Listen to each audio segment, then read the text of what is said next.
Welcome to Chandu Smart Class. This is Chandu. Today we are going to discuss about Introduction to Cryptography from the course Cryptography and Network Security. First of all, we see what is the content of the video. Prerequisites means before going to learn this course, what you need to have basic knowledge. And next, what are the security goals? What are the different types of security attacks? And what are the security services provided to defend those security attacks? What are the different security mechanisms to provide the security services? So these are the contents of the video. Prerequisites. To learn this course, cryptography and network security, we need a basic mathematical background. That means what is the prime number, okay, additions and multiplications, basic knowledge. And next, basics of logic design, XOR operation, shift operation, operations on bytes, bits, okay.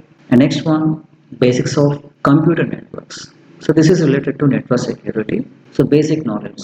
So what are the different layers of OSI? Okay. So no problem. Don't bother about all this. So I will explain in coming videos based on the concept. So first, before going to cryptography, we need to know about security goals. So why we need cryptography? So in every organization, information or data plays a major role. Okay. So whatever the actions we are doing, whatever the projects we are doing, all the information must be stored in the system. So in that situation, we need to keep the information as safe. Okay. So to be secure, information must be hide from unauthorized access. That means we call it as confidentiality, and we need to protect the data from unauthorized change. We call it as integrity, and you must make the data available to authorized persons. That means we call it as availability. So these are the basic security goals we need to acquire. Okay. So in olden days, the information is maintained in every organization in the form of physical files. Okay. So but in today's we are storing and creating the data and storing the data in the form of digital. So each and everything is in the form of electronic format. So in this situation, we need to provide the security to our system or data. Okay. So what I have said earlier, we have security goals, three security goals. Those are confidentiality, integrity, and availability. Okay. So what do you mean by confidentiality? Which means we need to protect our confidential information from unauthorized persons. Okay. This is the most common aspect of data security. Okay. So we need to hide the information. We need to secure the data from unauthorized access. That is confidentiality. Protecting or hiding the information, sensitive information like passwords, PIN numbers. Okay. And next one, integrity. Integrity means whatever the data we have, the data needs to be changed constantly. In every organization, we need to update the data from time to time. In that situation, the data must be changed by only authorized entities. So integrity means the data must be modified or changed by the authorized persons only. For example, if you take the bank, so in the bank server, there are a lot of customer details, so deposits, withdrawals, transfers, balance transfer. Okay, so every time we need to change the data. Okay, so in that situation, we have to provide the integrity. Only authorized persons need to be change the data. The next one, availability. So whatever the information we have in organization, that information must be available to authorized persons. If there is no unavailability, that means there is no use of data which is stored in the system. Information needs to be changed constantly, and the data must be accessible to authorized persons. Okay, integrity. Changes need to be done only by authorized entities through authorized mechanisms, through authorized security mechanisms. So we will see security mechanisms the next slides. Next, availability needs to be available to authorized entities. Okay. And next one, security attacks. So we have three security goals. So there are different types of attacks threatening those three security goals: confidentiality, integrity, and availability. So what are the different types of attacks threatening confidentiality, threatening integrity, and threatening availability? Okay. So first we will see threatening to confidentiality.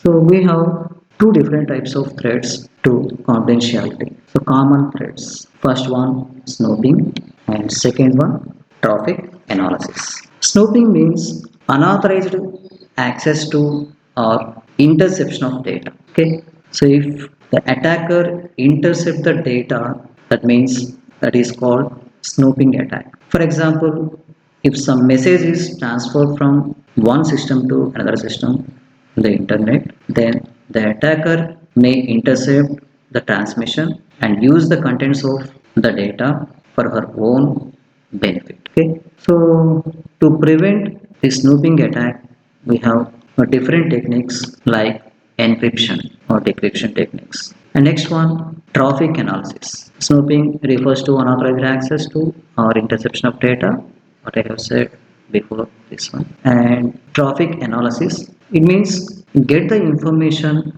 by monitoring online traffic. So while transferring the data from one system to another system, there are some properties need to be follow some protocols. In the protocol, we have to provide some information like mail ID, IP address, sender's IP address, receiver's IP address. Okay, so the attacker can find the address, email address, okay, phone numbers. So based on analysis of the traffic, he can attack on the data or system. And next one, threatening to integrity. So here we have four attacks threatening to integrity.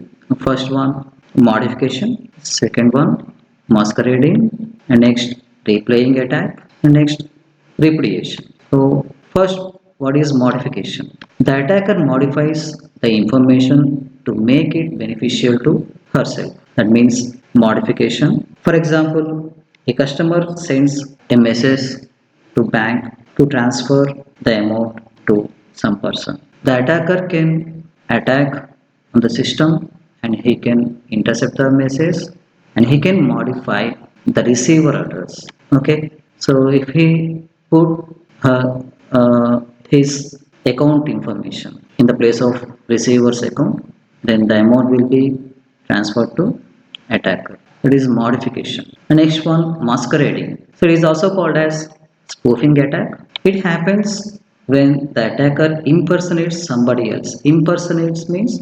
behaves like authorized person. The attacker behaves like authorized person. Like if he stole password, PIN numbers, okay, then he can transfer the amount from sender to receiver.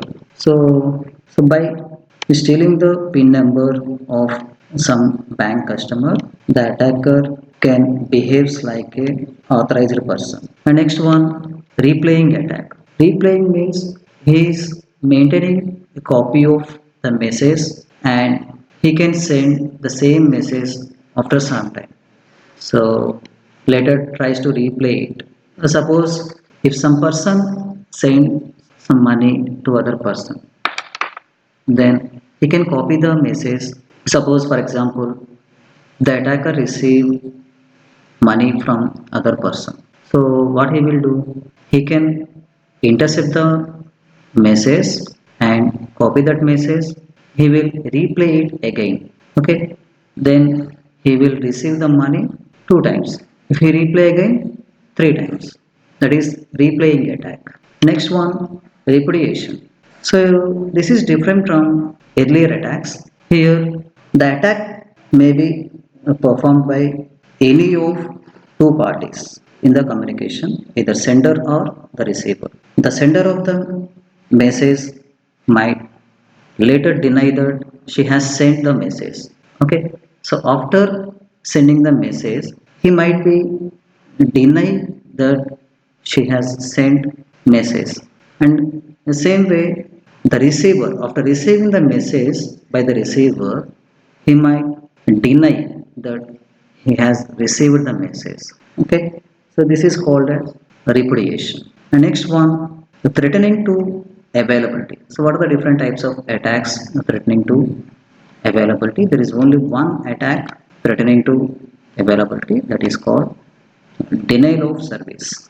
So it is a common attack. It is a very common attack. So by this attack, the system may slow down or totally shut down. Okay, so it cannot provide the service to user. Okay, so here the attacker can use different strategies, like he can send many bogus characters, so bogus packets he can send to a server. By this one, the server is busy and it cannot process the requests by authorized persons. In the same way, the attacker may intercept and delete server's response. If the client send a request to server for some resource, so the server will receive the request and process the request and send the response to the client. So in that sense, if the attacker intercept the response, okay, and delete the response, then what client will do? He will believe that the server is not responding. Okay, so by this, the client repeatedly send the request, multiple requests to the server, because server is not responding improperly. So he will send multiple requests to the server. By that, the system will be overloaded. Okay, so this is denial of service. So these are the different types of attacks, and all these attacks are divided into two categories: passive attacks and active attacks.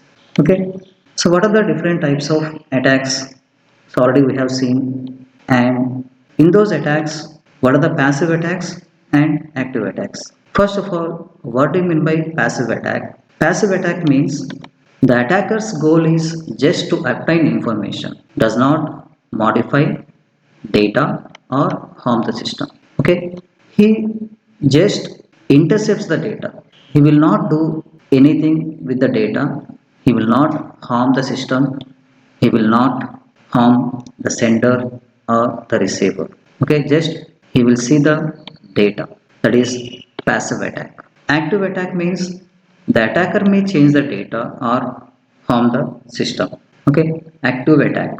So active attack means the person must be there to perform this attack. He must change the data, or he can implement the algorithm to monitor and change the data. Okay, so by this one, the system will be crashed. Okay, it is very harm to system. And here the passive attacks are impossible to identify. The identification of passive attack is impossible because there is no change in the system. There is no change in the data. So he just intercepts the data. Okay. So passive attacks are not identifiable. Okay. So for passive attacks, we just using encipherment, that means encryption or decryption techniques. Okay, by this one we can prevent passive attacks. And active attacks are changing the data. So by this it will harm to system. So data will be changed and the system configuration will be changed, or the system may be crashed. So that means active attacks are identifiable. Okay, so those are easy to detect. So different types of strategies can play for active attacks.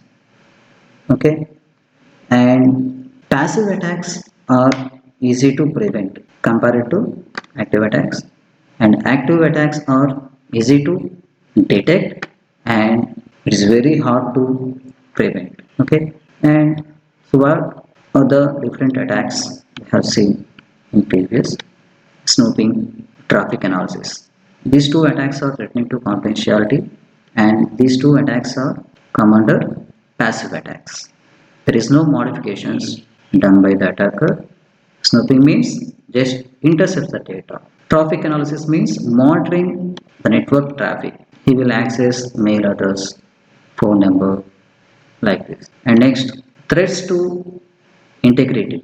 So we have seen four threats: modification, masquerading, replaying, repudiation. Those four are under active attacks. Modification means the data will be modified. Masquerading means the attacker may behaves like unauthorized person. Authorized person, sorry. Authorized person. Okay. Masquerading means the attacker impersonates or behaves like authorized person. Okay. So he can do some actions like authorized person. By this, the authorized person can identify so whatever the actions done by the attacker. Replaying means the same message will be replayed again and again. Okay, so this is also active attack, can be identified. And repudiation, the sender or receiver might deny the message. Okay, and next, threatening to availability, there is only one attack. We have denial of service attack. This is also active attack. The client send a request to the server is not responding, then the client will send multiple requests to the server. Okay, so by that the system will be crashed. So server will receive multiple requests, it cannot handle those requests and it will be crashed. So by that one, the attack is identified because the system is crashed. So with this one, I'm closing the session. Okay, so thanks for watching. If you learned something from this video, please like, share, subscribe.